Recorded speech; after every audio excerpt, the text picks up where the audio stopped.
Hi, hey, hello, hey. Hi, how are you? This is Talking Music with Dylan, and that's Lyssie. Howdy. Say hi, say hi, Lyssie. I just said howdy. Say hi, Lyssie. Hi, Lissy. Okay. How are you? I'm okay. That's good. I'm okay too. Today we are going to be talking about a band from our home state. Mm-hmm. Might as well say hometown because, we already kind of spilled the beans a little bit, a few episodes ago. Not exactly hometown, but close enough. No, kinda, pretty much. For you, closer, yeah. Yeah, for me. I mean, it's still close to me, but I technically grew up in Kingston. Yeah. My whole life, but Title Fight. Mm-hmm. From Kingston, Pennsylvania. Yep. We're gonna read the Wikipedia. This is about 15 minutes away? 15 minutes. Give or take. I grew up in a town, Larksville, but Kingston is where all my friends were, and where my mom worked. And it's literally 2 minutes away. And when I discovered Title Fight, we'll get into that. When I discovered Title Fight, the age group makes sense and whatnot, and walking around Kingston thinking it's really fucking cool, they said the street name in this song, and you're on the street name. Yeah. I probably on an old Instagram post, I probably have a fucking picture of insert street name from Title Fight. I know on my current Instagram I have the Hyperview mural from that's on the square in Wilkes-Barre. I took a picture of it. Yeah. No, every time I hear that lyric, that's the river under Market Street, I'm like, don't go swimming in there. Don't go swimming in there. River under If you don't die, you'll come out Street. with 3 arms. If you don't know what we're talking about, if you're not from the area, the Susquehanna River is a very dangerous river. Yeah. You step foot in that river, you're not coming out. And if you do, you're coming out with 3 arms. Yeah, it's wild. It's a dirty river, but every time I've heard of someone falling in the river, Yeah. they don't make it out. Yeah, it's crazy. And there's no weird oh, there's some fucking Loch Ness monster underneath this river. No, And it's just the current is so dangerous. The current just takes you and it just takes you. Which is insane. Because then the Susquehanna goes pretty far. It runs all the way up into New York. Yeah. I was going to say, it even goes down obviously past us. But when we're watching Viva La Bam, wasn't there that whole thing where they were in the Susquehanna? Yeah, they were in the Susquehanna. They were in the Susquehanna, and that's down in Chester. Yeah, that so was that's in close Chester. To Philly. Yeah, they were in the Susquehanna. Yeah. So yeah, it goes pretty far. Yeah, people ride fucking boats. I mean, I don't think Bam cared about getting pulled under or anything at that time. No. They were just having fun. But yeah, Title Fight. Post-hardcore, melodic hardcore, soft grunge, showgaze, post-rock, hardcore punk. Not Midwest emo. People get that confused a lot. That there's some sort of argument of we're not in the Midwest. Yeah, but they have the Midwest influence, but they're not Midwest emo. We're not in the Midwest. We are so far from the Midwest. We're not in Pennsylvania. We're in Northeastern. Yeah. That's not the Midwest. We're That's not so different from the Midwest. Yeah. We are literally Northeastern. But people do argue can Title Fight be considered Midwest emo? And it's I get where you're coming from with the sound and the influence and everything, but no. Nope, they're Northeastern emo. No, it would just be really weird. The Midwest emo band from Kingston, Pennsylvania. Yeah. Where's Kingston, Pennsylvania? Northeastern Pennsylvania. But Nipa. Lissy. Yeah. What is your history with Title Fight? How did you discover Title Fight? So I actually was wondering this on my way home. When did they form? Title Fight formed in 2003. Oh, wow, okay. But the big takeoff, if you're thinking of big takeoff of Title Fight, early 2000s and 10s, 2015, 2011. Shed came out in 2011. The album we're talking about came out in 2011. So that makes a little bit more sense then. So I remember in high school, I had this one friend. I was going to say, probably your middle school, high school days are the prime Title Fight days, because you're only a year and a half older than me. Yeah, so I graduated in 2016, for context. And I graduated in 2018. I don't remember what year it was in high school, because I've had this friend, literally, we went to daycare together, so we've known each other since, elementary school. Shout out, Paul. I'll give you a shout out. You met Paul before, maybe once or twice, but you met him at Steph's wedding. I was gonna say definitely at a wedding. Yeah, you met Paul at the wedding. He was always really big into like pop punk, ska. He was always really big into like that type of music. And I remember the one time we were having a conversation at lunch. It might have been sophomore year. Freshman or sophomore year was one of the two. So this is like 2012, 2013 we're talking. And he goes, hey, have you ever listened to these two bands that are from here? And I was like, Motionless in White, is that one of them? And he goes, no. He's like, have you ever listened to Title Fight and the Menzingers? And I went, no. And he's like, you really should, because I really think you'd like them. I don't like either of them. I listened to both of them because I don't like the Menzingers. I really don't like the Menzingers. Yeah. But, you know, Paul was always Fight. into the same type of music I was into. Like, one of his favorite bands growing up was Blink-182. You know what I mean? It's kind of a staple, but there you go. So I was like, well, if Paul's saying that I might like it, then I might like it. And I remember listening to them, and I was like, no, I don't fuck with it. I still don't fuck with the Menzingers. I still, spoiler alert, don't think I fuck with Title Fight. Just basing off this album. There's a few songs off this album that I was like, okay. But I don't know. So I never really liked them growing up. That was my first introduction to knowing who they are. And Paul was really big into Title Fight, like around this time. Like, he got really fucking big into Title Fight. I remember him going to concerts and shit, and everything. Wearing shirts and whatnot, you know what I mean? Always listening to them. So he was really, really big into them. And I was just like, man, no, I don't get it. I'm not really here for it too much. So I never really listened to them past that. But obviously being from the area, you're constantly hearing about Title Fight. You're gonna hear about Title Fight. Yeah, and even now, like, it's crazy that you picked this album, because, like, now I'm seeing tattoo artists that I know. Oh, they're doing Title Fight tattoos, and people are, like, posting the mural that's in Wilkes-Barre. Title Fight took off, like a lot of bands, when they broke up. Like, that's when Title Fight, like, really took off. Yeah. Because it's just one of those things. And plus... When did they break up? In 2018. My senior year... Because, like, Paul went to concerts. Bro, my senior year in high school was, like... yeah. Insane. Yeah. This was one of Because you graduated in 2018. I graduated in 2018, and it was, like, one of those, like... I guess it's my turn, because this can go into a whole story of my history of Title Fight. So my history of Title Fight's really fucking weird, insane. I don't know. I don't know if I even, like... We never, like, really talked about Title Fight. Maybe, like, here and there. I don't really care about... Like, I don't care for them, you know? But, so... The middle school I went to was in Kingston, Pennsylvania. Mm-hmm. It was my 7th grade year. So 12, 13. And in the bathroom, there was lyrics to Flood of 72 in there. And, like, I was pooping.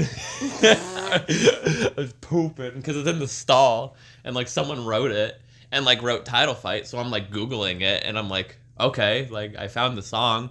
And, like, this is when, like, I had, like, a really shitty iPod. But, like, you would have to, like, ask your parents for the iTunes money and shit. And, like, you didn't have it. So, like, you had, like, the illegal music download app or whatever the fuck. I don't know about that. I always download YouTube to MP3 was my biggest one. Yeah, that's what it was. That was my biggest one. So, like, I just, like, looked up the fucking song or whatever, got, like, the one and was like, okay, I like this. And then discovered, like, Shed.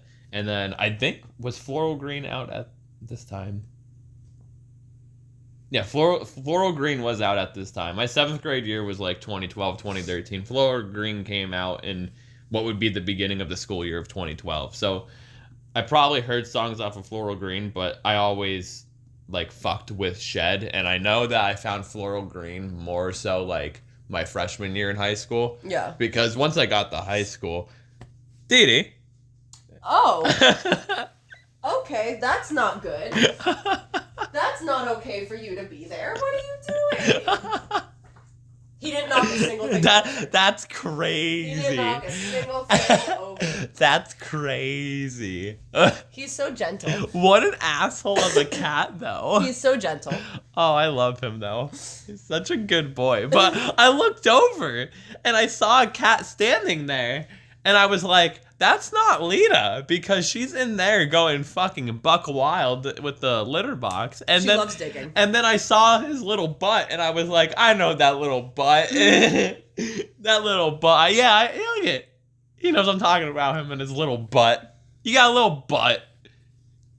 Anyway, when I was in high school, like my freshman year in high school, there was a bunch of like people in my clique that fucked with Title Fight. mm-hmm. Kopech. Oh yeah. Even though I didn't go to the same high school with him, but still. Yeah. Like there was Everyone knows him.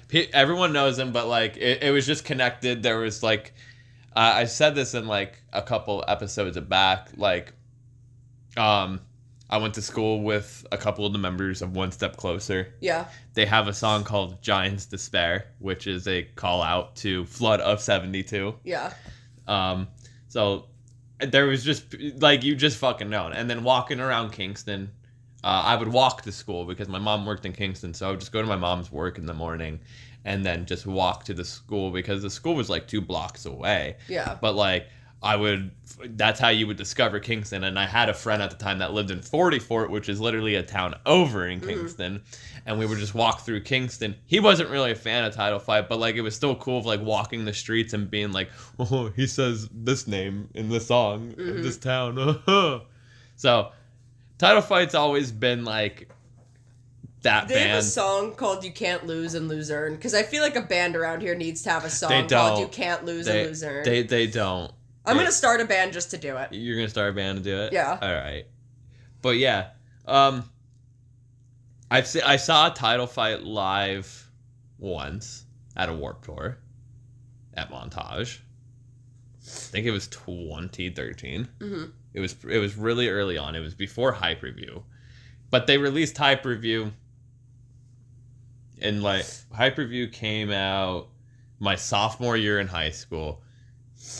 Completely different fucking like sound from Floral Green and Shed. And then A Fateful Day in like senior year, it wasn't like really announced, but like they pretty much like alluded to it of like, yeah, we're broken up. And it was just like, oh, well, that kind of was like a weird like, shit, I'm graduating high school soon. My childhood's over with. Yeah. And that's what it kind of was.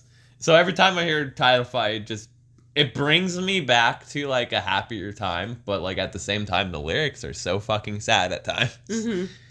So yeah, let's get into the history of Title Fight.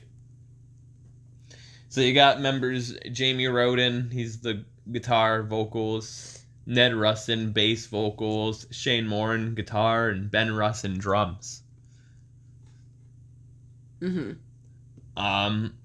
There's a bunch of like other like projects that these guys are in. Cold World, Citizen. Aware of Citizen. I was gonna say Citizen's a big one. Yeah. I also wanted to add Title Fight's from Kingston. This is like, I know we talked about a few episodes ago of like, this is one of the big 3 in our area. Mm-hmm. One of the big 3. The other 2 being Breaking Ben and Motionless and White. Yeah. And like, they sound vastly similar at times, and then Title Fight is completely different. Oh yeah. But Title Fight's more so like the straight edge hardcore scene here. Mm-hmm.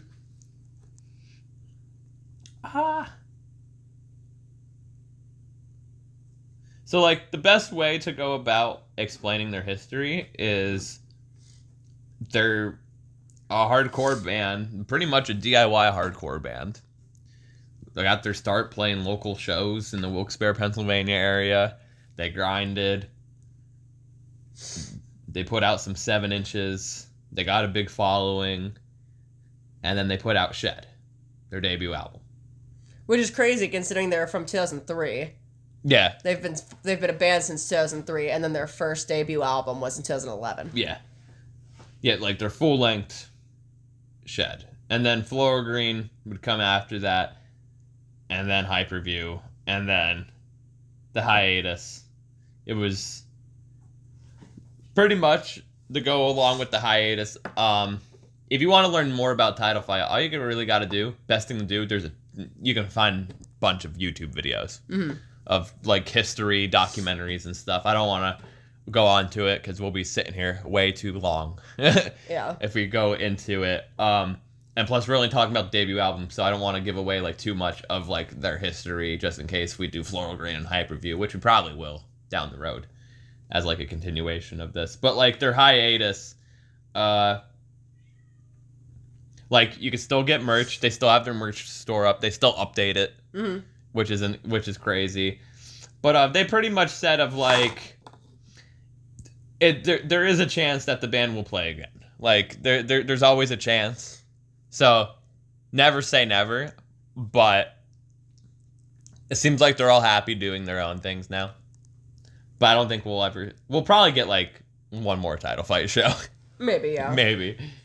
They're going to do it in Kingston, Pennsylvania. The little like cafe that they used to perform in Wilkes-Barre is no longer. It was like off the square. I forget what it was called. I have no idea. But it's no longer there. It's something else now, or it's like just not there because like everything in the fucking area closes. Well, yeah, because I know Carl Hall's closed. Yeah. Yeah. Well, Carl Hall was like newer to begin with. That's true, but that was like newer. No, they performed in like a little cafe, like a coffee cafe. But let's get in the Shed. Title Fight Shed. This episode's gonna be a breeze, just like this album. Yeah. This album is a breeze. How long is this album? This album is like 27 minutes long. Yeah. It's a breeze. The longest like song on this album is the closing track at 3 minutes 38 seconds. Mm-hmm. It's a breeze. So Shed by Title Fight. It was released on May 3rd, 2011. Let's see, what were you doing in 2011? In 2011, I would have been in like 8th grade, I would say. 8th grade, maybe 9th grade. Well, if this was May, probably 8th grade. I was in 6th grade in 2011. So yeah, then I was in 8th grade. I don't know, man. I was emo in 8th grade. I was in an abusive relationship. So I was probably crying over my ex-girlfriend / girlfriend at the time, who was terrible to me. And I was probably listening to Black Veil Brides. Damn. And not doing my schoolwork, and watching anime instead. I was probably watching Bleach, listening to Black Veil Brides, not doing my homework. Yeah, that's probably what I was doing. That seems pretty accurate, actually, for that time frame. So, time frame wise, 2011, I'm in 6th grade. I don't know who Title Fight is. I'm probably fucking with AFI, like, very heavy. And CM Punk just announced on Monday Night Raw that his contract with WWE is coming up in June or July of 2011, and at Money in the Bank in Chicago, he's going to take the WWE Championship from John Cena. That was around this time. And I was hyped, but also heartbroken, because I was like, oh my god, he's leaving. What? He's not going to win the belt, right? Well, lo and behold. So the summer of Punk was about to happen. Yeah. This fucking cat, now it's Lita. She's just standing there looking at you. She's like, yeah, I'm gonna fucking do it. So what? You hear her crying? But yeah, May 3rd, 2011. The genres on this album: punk rock, emo, melodic hardcore, unfortunately, but like Title Fight's one of the very few melodic hardcore bands I like. Hardcore punk and post-hardcore, 27 minutes, 17 seconds. The label, Side 1 Dummy. What a name for a label. There was 3 singles off this album. 27, Flood of 72, and Shed. I'm going to be so honest. Going into this album, it took me a solid, 2 listens to realize that shed meant, shedding and not a shed. Because I don't know why, but in my brain, I'm like, okay, band from Kingston, Pennsylvania, and it's called Shed. They probably recorded this in a shed. That's probably exactly what this is. No, they recorded it in a studio. They're probably talking about their childhood shed where they formed the band and used to play songs, and their dad would yell at them that it's time to go to bed or whatever. That's what this is about. Nope. No. It took me a solid 2 listens to realize that. Am I wrong in my theory, though? That sounds like a NEPA thing. No, it's a NEPA thing. That's such a NEPA thing. That's such a NEPA thing. We don't have garage bands, we have shed bands. That's how it works. That's just how it fucking works. Anyway. The background on Wikipedia says this. Compilation album, The Last Thing You Forgot, was released in 2009. Bassist/vocalist Ned Russin said that since its release, the band members had dropped out of school, seen the world, and had life experiences. Yeah. Hell yeah, brother. Hell yeah. Sounds about right. Damn right.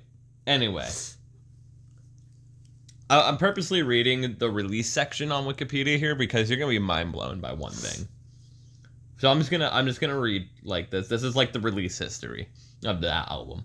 On January 20th, 2011, it was announced that Title Fight has signed to independent label Side One Dummy Records and would be releasing their debut album in the spring. On February 10th, Shed was announced for release in May, revealing its track listing. In addition, the band gave away 27 as a free download on their Tumblr profile. That is so correct. That's incredible. That is such peak Tumblr era, too. Rustin said that it would be the first time we have a recording that's longer than 7 minutes, so this is a long time coming. I just wanted to read that part. Let's see. Mm-hmm. I never really had a Tumblr. Mm-hmm. Can you tell us some funny things about Tumblr? Well, Tumblr stopped being used when they banned porn. And I'm not saying by me. Tumblr legitimately went downhill when I can't remember who bought it out. For some reason, it's Microsoft is in my head. I don't think it was Microsoft, but someone bought out Tumblr and they banned porn, and they also banned a bunch of other stuff. Not the porn. But no, seriously, that was the one thing that people were like, "I'm done, I'm done," and Tumblr went downhill since then. They banned a lot of other stuff. Is Twitter just the new Tumblr now? Yes. Because you can just get porn on Twitter. Yeah, basically. So Tumblr. Not the porn. When I was using it for evil reasons. Not for porn reasons, but because I was depressed and emo and had an eating disorder. So that's where I was on Tumblr. And also I was into fandoms and stuff. Tumblr was great for fandoms and everything at the time, and it was also great if you had an eating disorder. So I was thriving basically. But when was that peak Lyssie? It was, honestly, I was great. You hit your peak. Oh my god, it's been downhill since. It has literally been downhill since Tumblr banned porn. But along with that, a lot of the harmful things that were on Tumblr, like the eating disorder stuff, was also banned. And they shot down accounts fast. God damn. So if you were an emo kid during this time, you probably were falling off of Tumblr. But I don't really have a whole heck of a lot to talk about really much in music stance because I was more of the fandom and anime and stuff on Tumblr. But I do just remember wild fucking shit happening on there all the fucking time. I think this was, no, Tumblr is still kind of being used. Again, just not to the degree that it was. And I think I could be wrong about this, because obviously this game came out, not crazy long ago, but long enough ago. I think it was 2015 or 2016, when Undertale came out. And so this is a couple years after this happened. But I remember the needle cookie incident happening in the Undertale fandom, and I believe I heard about it from Tumblr, which was actually fucking insane. For those of you who don't know, Dylan, I don't even know if I ever told you about this, what the needle cookie incident is. I don't know needle cookies at all, so. Okay. So there was this one person who made fan art from Undertale. And, you know, there's different ships that people have, like, they ship different characters together. And I guess this one person didn't like this artist because they didn't ship the same ship that they made, and they made fan art for a ship that they didn't like. And it wasn't anything weird where it was like a child with an adult or anything. It was just like there's two. This is not what I was expecting. Yeah, I'm getting there. Hold on. There's like two really main ones that I don't know what ship it was. But let's just say, for example, if you're familiar with Undertale, there's Undyne and Alphys, and then there's like Undyne and Papyrus. And maybe it was like one and the other, whatever it was. But that doesn't really matter. What happened was this person that was mad at this artist, went to a convention that this artist was selling their, like fan art at in like the artist alley. And they gifted them cookies that had sewing needles in them. Okay, see, this is where I was like, at first I was like, this has nothing to do with cookies nor needles. It does. Yeah, so they gave them these cookies and was like, I'm a big fan, yada, yada, whatever. And then when this person went to eat the cookies, there were sewing needles in them. That's wild. And luckily the artist didn't get, like, crazy injured. I think they maybe just, like, kind of poked their tongue or whatever. But, like, they didn't swallow a needle or anything, luckily. At least it was sewing needles and not syringes. Yeah. Well, I don't know how you're going to put a syringe in a cookie. A sewing needle's small, so, like, you could fit that in, like, a larger cookie. That's insane, though. Yeah, no. So people were crazy. There was also, this happened on Tumblr, but I was not in the fandom when this happened. I was out of the fandom. Yeah, I was. Well, no, I literally wasn't. I didn't even start in this fandom. Girl, I was gone from the fandom. Or maybe this was Reddit that this happened on. I don't remember. But there was like somebody in the. Is Reddit like Tumblr now?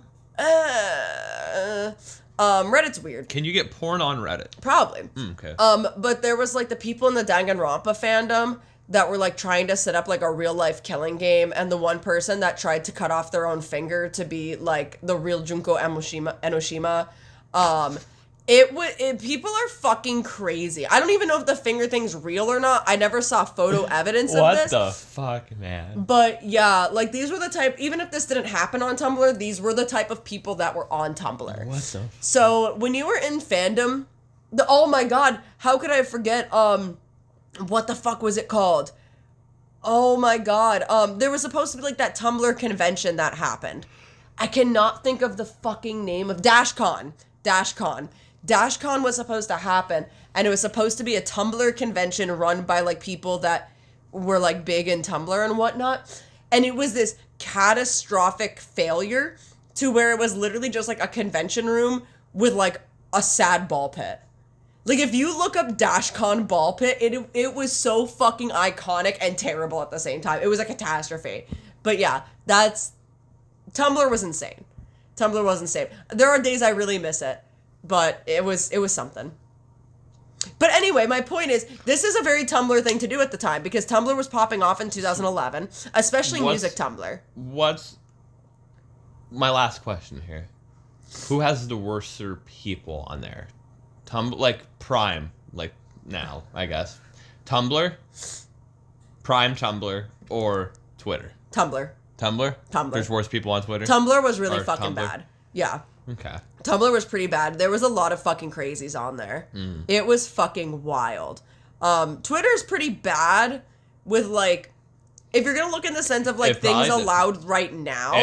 It depends. It also depends what side of Twitter you're on. Yeah. So, like, what is your algorithm? Like, wrestling Twitter, bad.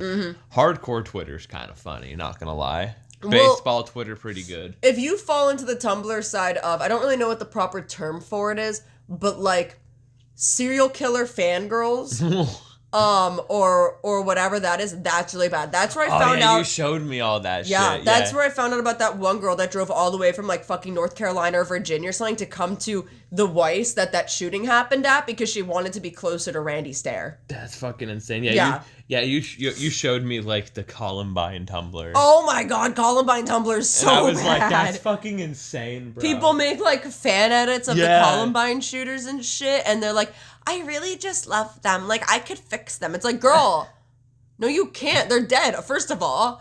But like, second of all, like, what the fuck is wrong with you? Like, when I tried to go on true crime Tumblr to like learn about different like true crime stuff and whatnot, it was not what I was expecting. It was terrible. It was awful. People there are fucking insane.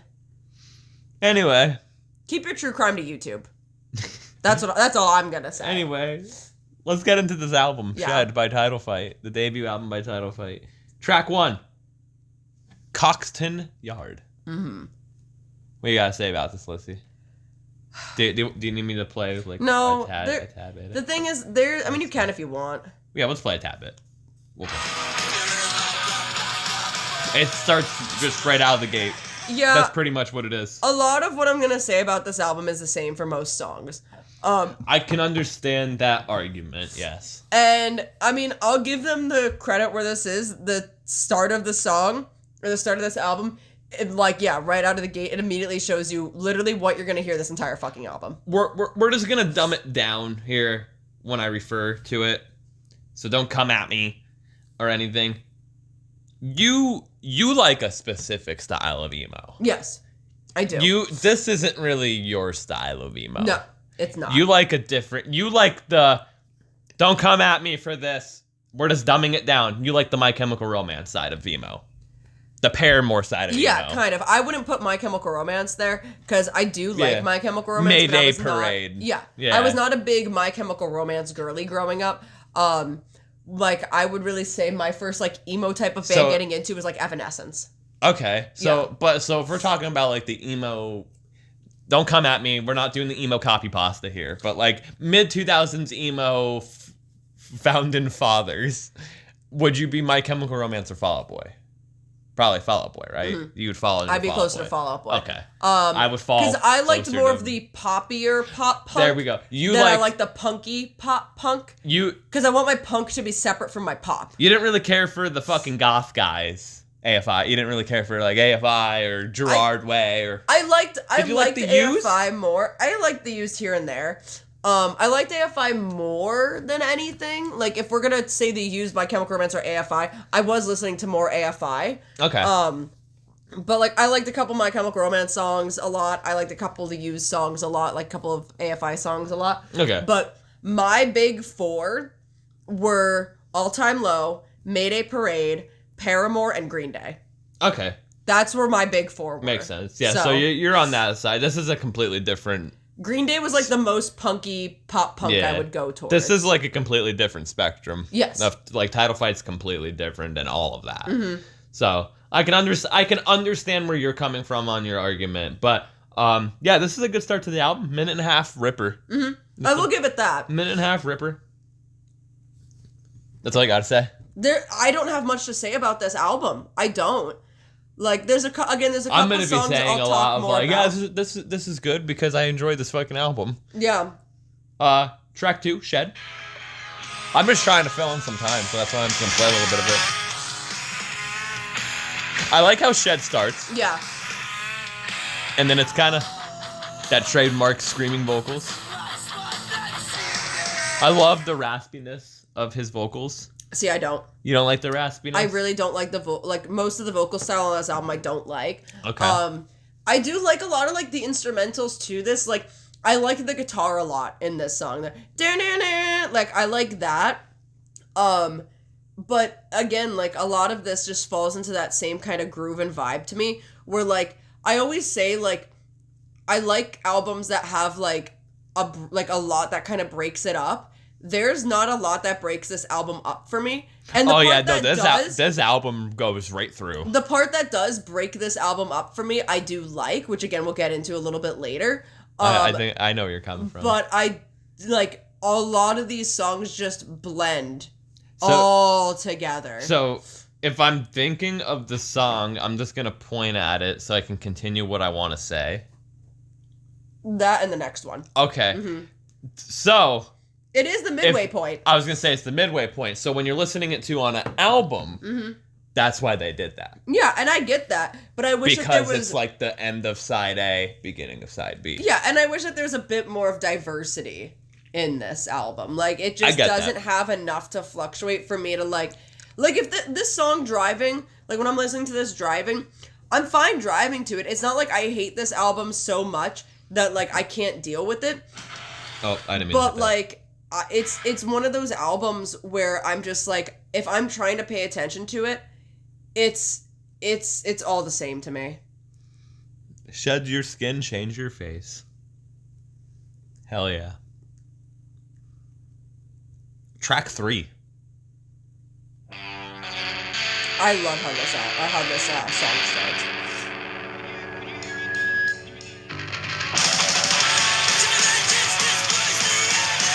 I like that bit of the bass. I love the title name. Flood of 72. I love the title name. Flood of 72, casting shadows over you. Yeah. A giant's despair. No, honestly, like, if you're unaware, we had a really bad flood in 72. Really bad flood in 72. It fucking just didn't run through our area, but our area was affected by it. I hear stories all the time. I wasn't even a fucking thought yet. My parents weren't even born yet, but, like, I always hear... That's fucking crazy, because my parents were. Yeah, no, it is crazy. But, like, just hearing stories about it, like, you just hear it all the time, a flood of 72. Especially from the old-timers around here, so... Even at Knoebels. Yep, flood of 72. There's an amusement park called Knoebels, if you're unaware.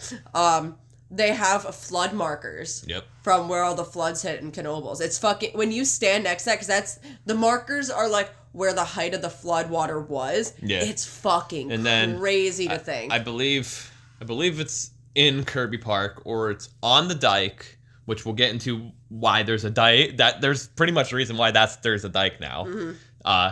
It's called the dike, yes. But it's either on Market Street Bridge, or it's in Kirby Park, which is based in Kingston, Pennsylvania, and Wilkes-Barre, Pennsylvania. It's a park in 2 fucking towns. I shit you not. There's stuff about Flood of 72. Yeah. Because it's probably on the dike, because it's like, this is why the fucking thing was built. Yeah. But it's somewhere. But, I mean, the dike is literally runs into Kirby Park. Like, it's the reason why Kirby Park doesn't get flooded. Yeah, which is crazy. But yeah, Flood of 72. Again, this is the song that did it all for me. Yeah. You hear this riff instantly, and for me, I hear this riff and nostalgia. I hear any fucking song off this album, really, and it's nostalgia. It brings me back to a simpler fucking time. Yeah. But yeah, this is the song that did it for me. I fucking love this song. Is it my favorite title fight song? No, which is crazy. It's probably like my third, but it's one of my favorites. Moving on. Oh, do you have anything else to say about this? Not really. I think the most recent flood we had was 2011. Yeah, I think was the most recent one. So yeah, we're due for a flood. 2011, yeah, we're due for a flood. We're due for a flood. I'm due for another car accident. Oh my god. Anyway, love you, Brie. Anyway, moving on. Track 4, Society. I just love. It's so good. I know you hate it. You hate it. Again, I really like the guitar riffs. Where do you think, like, the Wonder Years or, like, Hot Mulligan gets, like, an influence from with shit? Because I get it, but... Yeah. God, I just... To be fair, this is, like, maybe one of, like... I don't hate this song. I dare me to say it's, like, the worst song, because it's not, like... But picking, like, my least favorite child, this is probably, like, the second to least one. There's, like, 2 songs on here that I can, like... I can say I'd not do without, but, like... Nah. I gotta be in, like, a certain mood for it, I guess. Like, spoiler alert, I'm not giving this album a 10 out of 10. Yeah. I will say that. This ain't no Bronco by Orville. I am not giving this, spoiler alert, if people thought I was gonna give this a perfect record, stay till the end, because I'm not. What you gotta say about Society? I like the guitar riff in it. You don't like the vocal. The guitar riff is, like, very bright and shiny, and I like that. Okay. But, like, it's just tough to try and really sit and listen to these songs and critique them. Because I feel like every single one has that same feel and that same vibe to them, which I'm sure is what they were going for. But it's not a vibe that I'm here for. It's just not. You gotta be, like, a fan of, like, this type of music. Yeah. Like, this type of genre, this style of music to appreciate it. Uh-huh. Or kind of be in, like, the mood for it. Moving on to probably one of the best fucking song titles ever. You can't say Kingston doesn't love you. I don't think it does. That bass. Uh-huh. I do love that bass.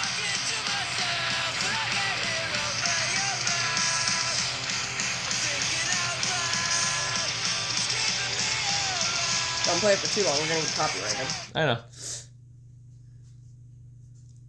It's a good song. It's a ripper. It is. It's a quick one. Kingston Don't Love Me, yeah. This song is a minute 42.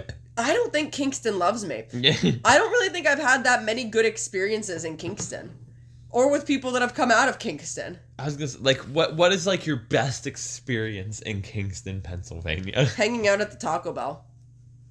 I'm not even kidding. That is technically Kingston. The amount of, yeah, like Kingston, Edwardsville. No, that Taco Bell is technically Kingston. But, like, when I was in high school, like, hanging out with my friends, like, on the weekend and whatnot, we'd always end up at, because that was the good Taco Bell, you know? That was always the good Taco Bell. And we would always just go in there, we'd hang out for, like, hours getting food and chilling, and there's a picture of Cody that I have in that Taco Bell from before it got its remodel when it had the fire. This is when it had all the colors. Yeah, when it still had all the colors. And it's just a picture of him with, like, 3 cheesy potato bowls, or maybe 4, and he's texting on his fucking flip phone. And he's wearing a Pierce the Veil shirt, and I sent it to my dad, and because at the time, like, I don't know, I was, like, maybe 14 or 15, and, you know, I would always keep my dad updated as to where I am, pretty much. And I texted him the picture of Cody, and I was like, you're hanging out at Taco Bell. You were such a responsible child. I was. Nope, never. I never wanted to break my dad's trust.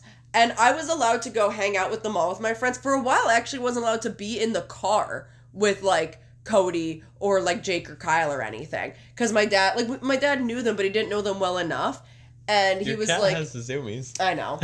And he was like, you know, let me kind of get to know them a bit longer before I'm okay with you driving around with them. And when he was okay with me driving around with them, he was like, just text me where you're at, where you're going, so, like, I know where you are. And I was like, okay, that's fair. Obviously, like, as time went on, that kind of stopped, and I would be like, we're going to Allentown today. We're going to New York today. And he was just like, okay, let me know when you get there. Okay, let me know when you're on your way home and when you're back in the area type of thing. You still do that to this day. Oh, yeah. Yeah, no, I never wanted to break his trust. But I took this picture of Cody, sent it to my dad, and was like, at Taco Bell, and my dad texted back and said, okay, eat up, young man. And it's still, like, whenever that photo comes up, because I posted it on Facebook with the caption, eat up, young man. And every time when that photo comes up in my memories, I send it to Cody. Because, like, it's just, and it's, like, it's taken on, like, my flip phone. Or, because I don't think, I might have had a smartphone at the time. I don't think I did. But it's still, like, shitty camera quality. Yeah, I think I got my first smartphone. Maybe this was around that time. But it was, like, this not great quality photo. And it's just so fucking funny. It's so fucking funny. But yeah, no, I would say the best moments I've ever had in my life in Kingston were at the Taco Bell. My best moments in Kingston is backyard wrestling in Kingston. Oh, and we always had a specific spot in the Taco Bell. So, you remember, like, when you would walk in, and you're walking in from the doors, that very far right corner where there was a table with 2 seats and there was one next to it with 4 seats? Yeah. That was our spot. Every single time we went right there. So that picture of Cody's in that corner. But yeah, no, that makes sense because you were always backyard wrestling at that age. Yeah, and we would also go to that Taco Bell. And they had the, like, game thing where you drop the coins. Cody was so good at that. We got good at it. Mm-hmm. We're the reason they took it away. Yeah, I remember the one time me and Cody went there and he was like, where's the game at? we are the sole reason that it got taken away because we were so fucking broke that we would just have a bunch of fucking change, and that's how we ate Taco Bell. We would go and we would stand there and fucking get it on the fucking thing to get shit. Yeah. All the fucking time. Also, another great moment is the Wyoming Valley West High School. Their high school football team plays in Kingston. Yeah. So I would always go to the football games. See, I never went to my high school football games. Never really watched the games, but like you would, that's when you smoke weed for the first time, or cigarette. Nope, I smoked weed for the first time. You see fights in the woods at Cody's trailer park in his Jeep Cherokee, his 1998 Jeep Cherokee. I'm lying. The first time I smoked weed was on my 14th birthday. I think I was probably like 16. I was 14. I think I was probably like 16. I was 14. It was my 14th birthday. Moving on to, I always joke when the song comes on because I go, that's what I have. This is Crescent-Shaped Depression. I like this one. The guitar in the beginning gives me Killer's vibes. Yeah, I can see that. Which is crazy. Yeah. And kind of how it kicks in a second here. Like, I could see that being like a Killer song. This kind of, especially the instrumental, vibes more with my type of emo. So I like this one, because it is a little different. It has a little bit of a shift. It's a little bit different, because this is where the album's starting to shift, where I'm kind of like, okay. Like, this still isn't my favorite song off the album, but I'm like, I can vibe with this one. I can 100% vibe with this one. So this one was like the first track where I was like, finally something fucking a little different.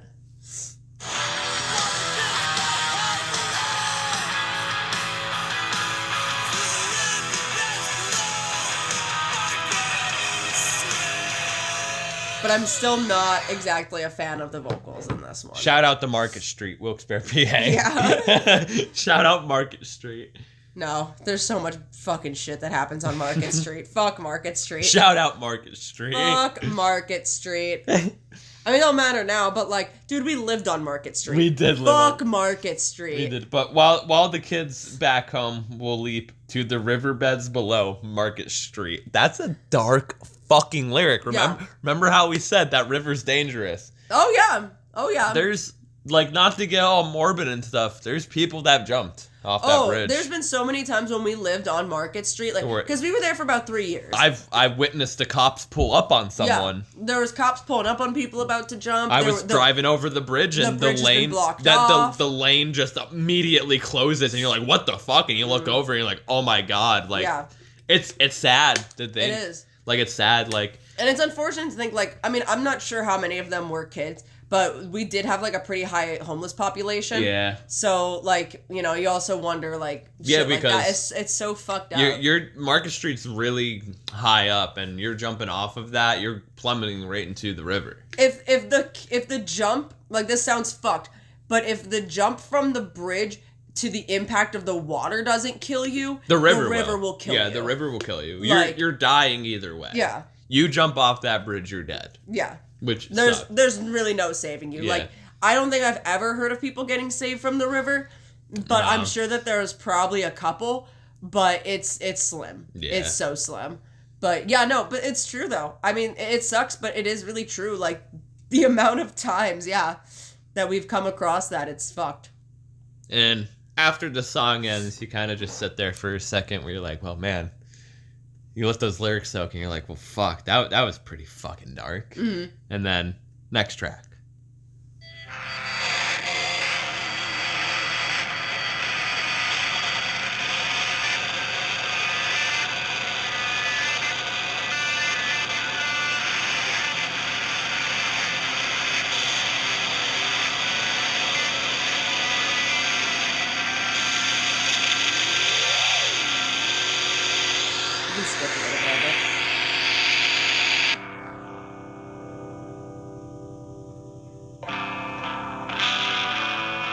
One of the most fucking iconic fucking riffs that you'll ever fucking hear. Mm-hmm. One of the greatest goddamn songs ever fucking written, performed, composed. It is a perfect fucking song. You ask me what a perfect fucking song is, I will fucking say Safe in Your Skin by Title Fight. Yeah, this is one of probably my second favorite song off this album. This song makes me feel so many different feelings every time I hear this song, depending on my mood, depending on the time of day, depending on the weather, depending on if I'm drunk or high. This song was playing when I was driving home tonight, and I was driving home. It probably felt kind of like vibey a little bit. Yeah, no, so I was driving home tonight, around like, I want to say like 10:45 this song came on. And it's raining out. Yeah. It's not raining heavy. It's just like a nice, little cold, solid drizzle. It's a little cold out, and this song came on, and I'm like, fuck. Like, I don't know why. Like, this sounds crazy to say. This song feels like driving around at home. Like, this song feels like I'm driving, and I was literally driving. Like, when this song came on, I think I was crossing over that bridge past the McDonald's to come back home towards the Taco Bell. Yeah. And I'm like, this song feels like I'm driving through my hometown, and I am quite literally right now driving through my hometown. Yep. Because, I mean, not that this is going to give our location away or anything, but we live where I grew up now. So, like, we used to live kind of close to where Dylan grew up, and now we moved back to where I grew up. Yeah. So I'm like, I feel like I'm driving through my hometown, and I feel like I never had my license at 16, but if I did, I'm like, I feel like I'm 16 years old, driving through my hometown, getting ready to, like, go to bed and go to school in the morning. Yeah. Which is weird, because I have never listened to this song in high school. Again, maybe I came across it once, but I was never sitting listening to this song. And this song is 2.5 minutes long. And here are the lyrics to this song. I'm going to sing you the whole song. Well, I'm not going to sing it. When you're feeling safe in your skin, maybe we'll meet again. When you're feeling down in Kingston, maybe we'll meet again. That's the lyrics to this song. Yeah. That's all it is. Over a fucking very sad but beautiful guitar riff. And I will say, like, I mean, it carries over into the next track. Yep. But this vocal style is what I fucking like. When I heard the vocals in this song, I kid you not, my first thought was, where the fuck has this been the entire fucking album? Because this is what I fucking want. This is what I fucking want. It's such a good song. It's one of my favorite songs by Title Fight. Probably my second favorite. We'll be getting to my favorite soon. But, like, I hope I get to feel safe in my skin soon. Yeah? Yeah. Yeah. That's also like a underlining tone where you can look at it that way too. Yeah. Yep. Like, do you feel safe in your skin? Like, when you listen to the song, does it make you feel safe in your skin? You know what I mean? Mm-hmm. Like, it is wild. And then the next song, I often ask myself this every day. Where am I? And it goes right into it. Yeah, it goes right into it. Yeah.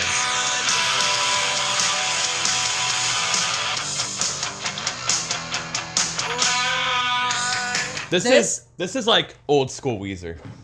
Oh, that's not where I was going with it. This is where I see grunge influence. This is Nirvana. Okay. This to me says Nirvana. That makes sense too. That makes sense. I was going with like Pinkerton era Weezer because like there is that like fucking sadness emo. Like go listen to fucking Pinkerton by Weezer. Yeah. Like go listen to old school Weezer. But okay, I could see that too. Like the soft grunge. I could see Kurt Cobain writing this song. Okay. Yeah. And singing this song. That's fair. Same thing as last song. Where am I? Where was your vocal style this entire fucking time? Because this song is so fucking good. This song, to me, best song off the fucking album. This is my favorite fucking song off the whole goddamn fucking thing. I fucking love the pace of this song. I love the fucking instrumental work. I love the vocal style of this. I even like the lyrics of this song. It's a fucking banger. This is the best fucking song off this fucking album. You know what I like about this song? This part of the song. The outro. Mm-hmm. Just him repeating all of that. Yeah. Because the way that he's singing, the way his vocal style is, it has that, like... It gets me emotional when I sing it. It sounds terrible to say it this way because we obviously know what had happened. But, like, it has, like, that slur, that slur in your speech that, like, reminds me a lot of the way that Kurt Cobain would sing. Okay, yeah. Like, when, like, he's slurring his words a lot. And it reminds me so much of the, like, Kurt Cobain style of singing. Yeah. Which is why, like, to me, I'm like... A little bit of that raspiness to it. This, I'm like, I'm really just getting a lot of, like, Nirvana from this. I can see that. That's fair. That's fair. Which is probably why I like this song so much, because I'm so fucking biased to Nirvana. Watch it and be like, yeah, I wasn't even influenced by Nirvana. Like, we have no idea. We just did this. We have no idea who Nirvana is. Yeah, who's Kurt Cobain? Anyway, Never met him. Moving on. Your Screen Door. The intro is so cool. And then it's a ripper. And then I've written, I love the bass outro. Yeah.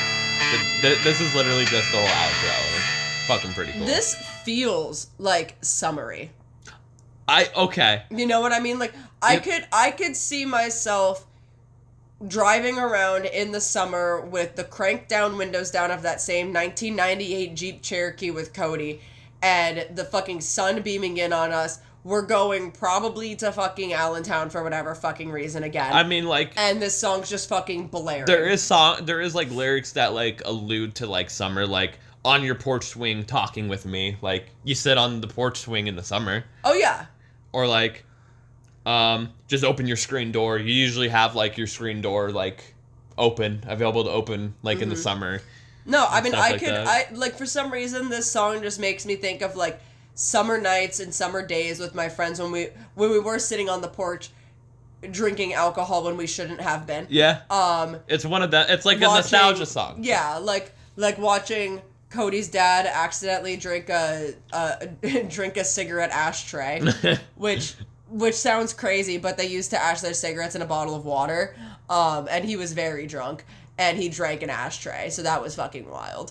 That was insane. Or like in the middle of winter when I was out there on Cody's porch listening to Kyle talk about his ex-girlfriend at the time and how he missed her, and then he threw up in his hand and then just kept just shook it off and kept talking because he was so fucking drunk. Like, I don't know. It reminds me of summer times with my friends. Again, still kind of in that vibe I'm not really the biggest on. But it has a better... Maybe after the slower songs, it kind of feels a little bit more uplifting, so that's why, like, going into it. But yeah. Moving on to my favorite title fight song of all time.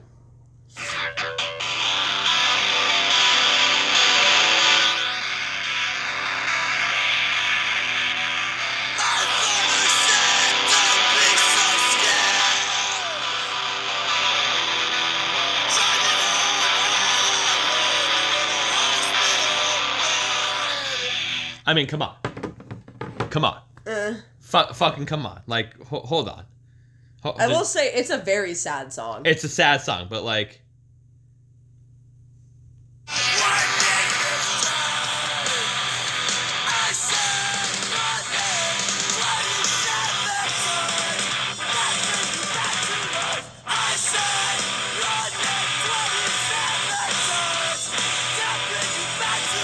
Just...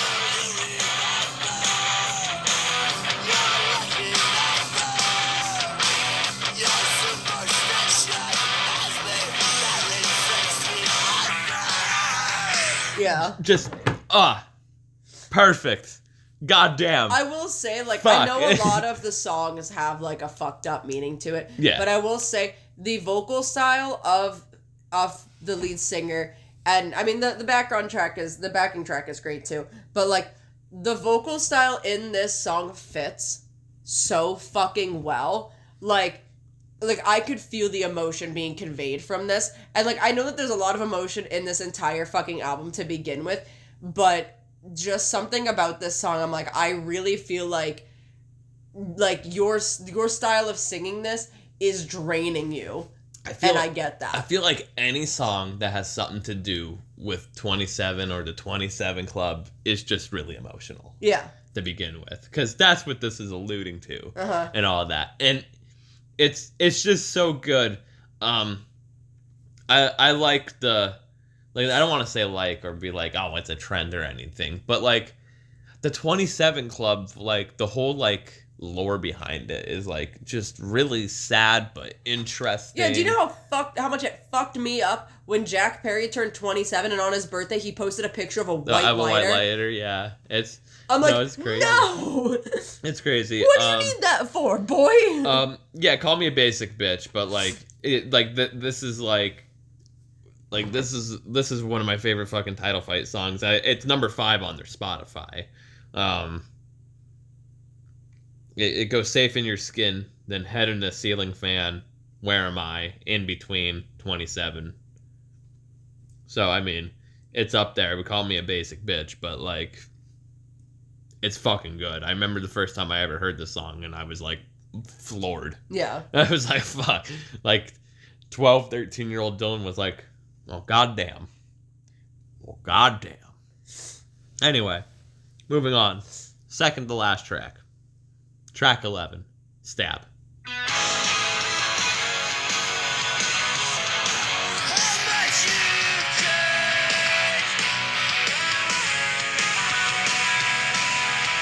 I love that guitar riff. I love the guitar in this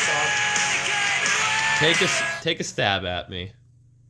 Take a stab at me. All I really have to say is I really like the guitar riff. You like the guitar riff? Yeah, that's all I got for this one. Which is like the same thing for like every single fucking song. I really do like their instrumentals. Yeah, the instruments and stuff. Yeah. Yeah. I like stab. I the song always like I always forget for some reason that this song is on this album because it's Shed and Shed's track 2. But I always forget that they have a song called Stab. So when when I hear that beginning intro and I'm like, oh fuck, there's this song. I don't know why I always forget about this song, but I do. And I always forget like how like happy. It's probably not happy in this song. How happy it sounds. Yeah, how happy it sounds. 'Cause I like the guitar riff. The guitar riff's really fucking cool. Moving on to track 12, probably my least favorite child out of this whole album. That is GMT, Greenwich Meantime. I don't know why. It's like, it's not bad. I think it's just because it's so long. Yeah. Compared to like all the other songs.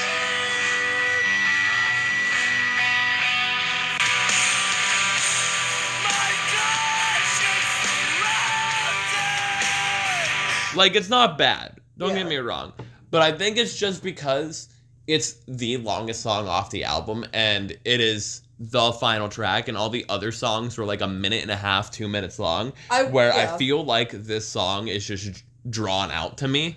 It's not bad. This song does feel like a closing song. Yes. Yeah. Yes. It 100% is a closer where like I'm not gonna say they should have took this off the album. No, I feel like this like all ends 12 well. all 12 songs belong on this album. Yeah. And honestly, the way the album flows, I think it's probably the best part of the track listing. Yeah. Like I understand where you're coming from of like we're halfway through the album and it finally sounds different. Yeah. But if you listen to it on vinyl, which is kind of what it's meant to be for this album, because of like the genre of music and the people that listen to it is like the vinyl, that's why it's made like that. Yeah. Because side A, side B. But it's my least favorite child. It's probably honestly one of my least favorite title fight songs, but it's not bad. Like if I had to pick like least favorite. Yeah. You know what I mean? It's not bad. Like I'm gonna just stop talking about it because I can't really shit talk it. But that was the album. Yeah. What a breeze. Breeze for you. I think it took us longest to review it. Yeah. Than fucking actually listen to it. So let's go with favorite tracks. You get to pick your first 2 favorite tracks. That we'll add to this playlist. Well, I will put Crescent Shaped Depression and Where Am I? Perfect, because I'm going to do Safe in Your Skin and 27. Call me a basic bitch. I figured you were going to do Safe in Your Skin, so that's why I'm picking Crescent Shaped Depression. I'm not picking Flood of 72 with the song that started all it again. I just Safe in Your Skin and 27 is like one of the reasons. So Crescent Shaped Depression, Talkin music, Safe in Your Skin.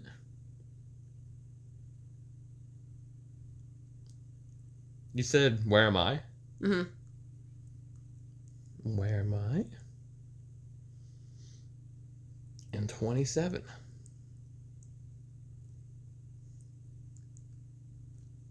What would be your least favorite track? or tracks, if you had any to pick from. Mine would be GMT. That's the only one I can really pick. If I had to pick one. If I had to pick one, I'm really just kind of throwing one out there. I'd say Society, because that one really didn't stick out to me. Wow. Yeah. Okay. Wow. All right. So I'll get mine out of the way here. I said I wasn't giving this a 10, and I'm not. I'm giving this a 9 out of 10. Okay. Not a perfect album. Not quite. Almost. Okay. What are you giving it? I'm giving it a 6 out of 10. That's kind of where I figured you were going to go with this. I thought you were going to go with a 5. Overall, the album, to me...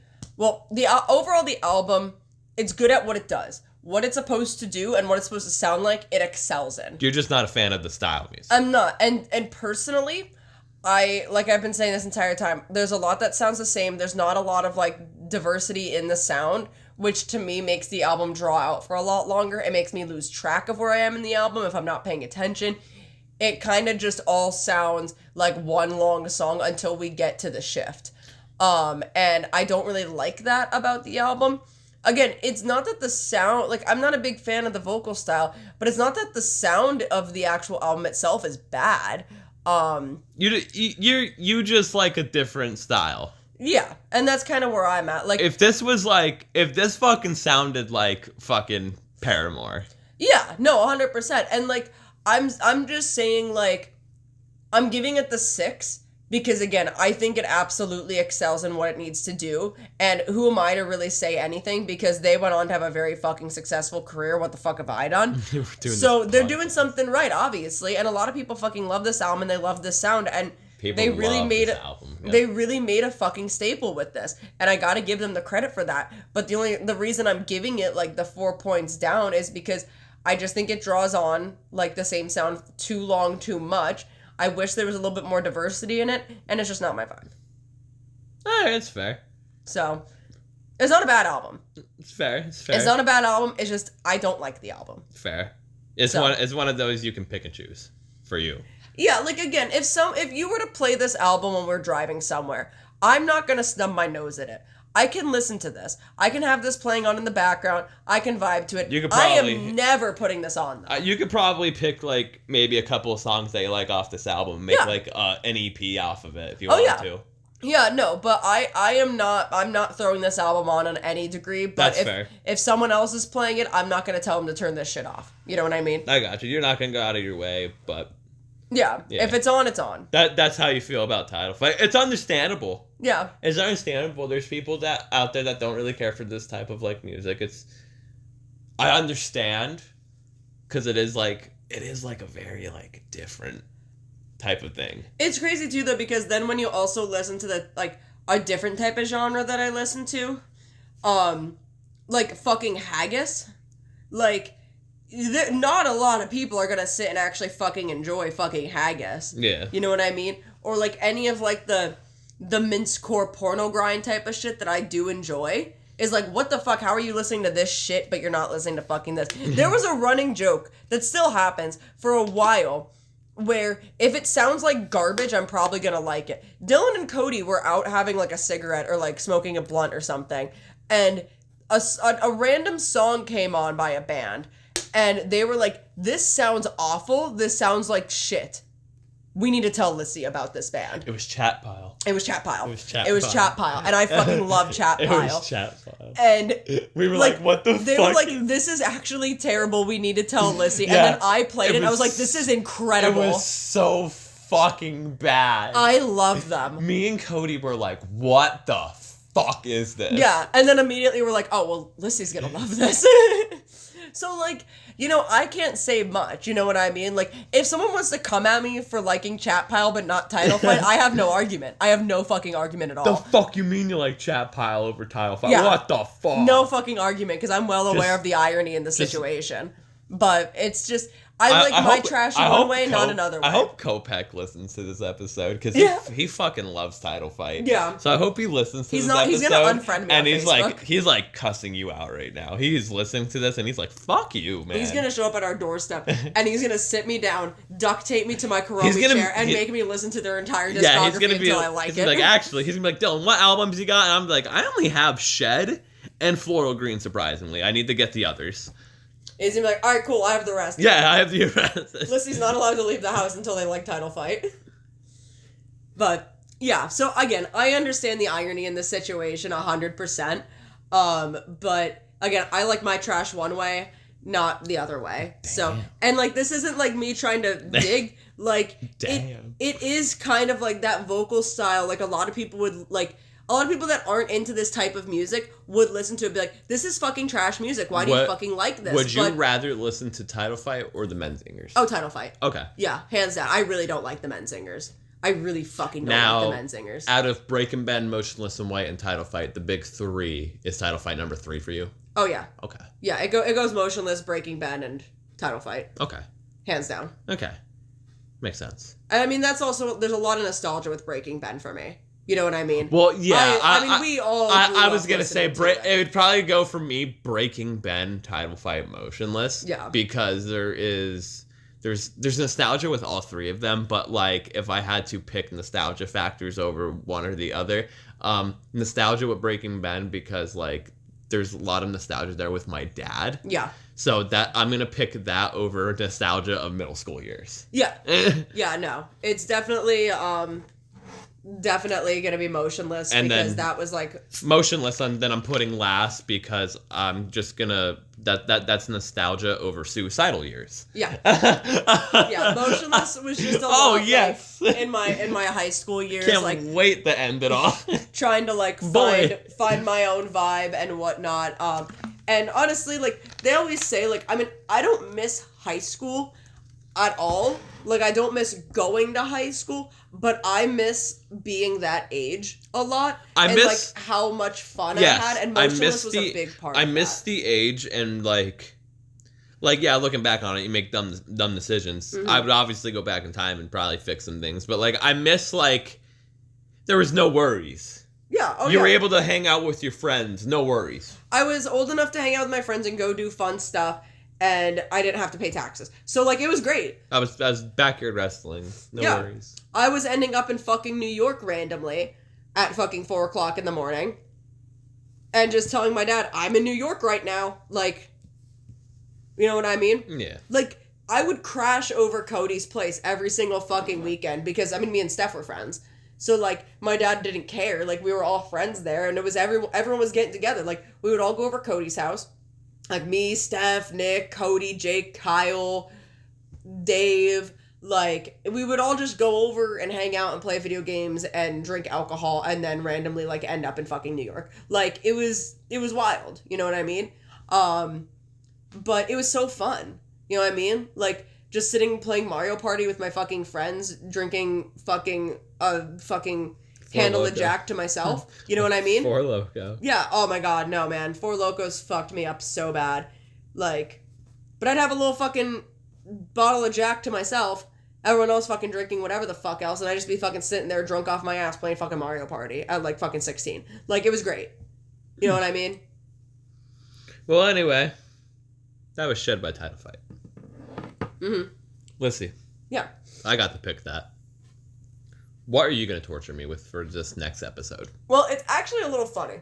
Oh, no. It's kind of funny. Because I was not necessarily expecting this band to have gotten brought up tonight. Oh. But they did. A band got brought up. A band got brought up tonight. And I was actually kind of surprised that it got brought up. I'm scared because we brought up a few bands and I don't know which way we're going. We're kind of staying in, I say the same vibe. Oh, no. Which way are we going? But the Lissy vibe. No. So, we're staying in the same nostalgia factor. Hopefully it's someone good. We're staying in the same emo factor. Please be a good album. And that's going to be A Lesson in Romantics by Mayday Parade. What's on this fucking album? This is it's not the most important Mayday Parade album to me, but this is an important Mayday Parade album. Oh, thank God. Yeah. Okay. It's a really good album. And the reason I even actually decided to pick this one, because I wasn't sure where I was going to go, is... But now the question is, are we going to do the 2007 version, which is just the regular version? 2007. Or the anniversary version, which... I think it just has acoustics. It has demos and demos, acoustics. yeah. So we're just doing it 2007? Okay. Original 2007 Okay. version. Because that song, the second track, popped up in my DJ the other day, and I was like, whoa! Okay. What a blast from the fucking past. I'm not mad that we're doing this. Yeah, this is a good album. This isn't what I was expecting, but I'm not mad. It's a really fucking good album.